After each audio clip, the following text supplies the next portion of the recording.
n'a jamais vu une sculpture inuit représentant un ours dansant? Les ours qui dansent sont effectivement les sujets les plus populaires dans l'art contemporain inuit, même si les ours polaires ne dansent pas vraiment dans ce que nous appelons la vie réelle, c'est-à-dire dans le monde des êtres vivants. Le sujet de l'ours dansant vient de la cosmologie inuit, selon laquelle l'univers est occupé par des êtres vivants, des défunts et des esprits. Tous vivent dans des mondes différents mais interpénétrants. Chaque être humain est doté d'un souffle vital et d'un esprit qui intègre un nouveau corps lorsque le sujet meurt. La conception inuite du monde représente un continuum où chacun est un élément d'un ensemble plus large. Ce point de vue est toujours valable aujourd'hui, bien qu'il n'y ait officiellement plus de chamans dans les territoires inuits puisque la plupart des Inuits sont devenus chrétiens au cours du 19e et 20e siècle. Autrefois, les chamans servaient d'intermédiaires entre ces trois mondes en maintenant l'équilibre.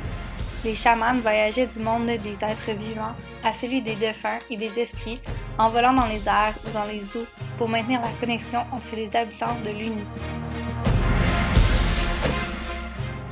Les chamans acquéraient de la force et de la puissance de ces esprits auxiliaires qui l'aidaient à accomplir sa tâche.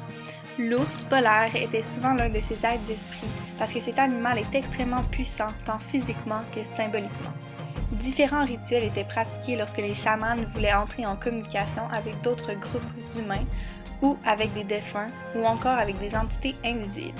Les chamans avaient l'habitude de jouer du tambour en dansant pour appeler les esprits auxiliaires. Quand ceux-ci le rejoignaient, le chaman pouvait changer son apparence visible. C'est le moment exact où le chaman et l'ours se connectaient l'un à l'autre, mélangeant alors ensemble leurs esprits, leur souffle vital et leur corps. Nous voyons alors un ours qui danse et joue du tambour que les Inuits aiment sculpter et dessiner. Des baleines qui dansent, des phoques, des morses, des caribous, des lièvres ou même des Inukjuks qui dansent peuvent également être représentés. Il s'agit donc de la signification de l'ours dansant selon la tradition inuite.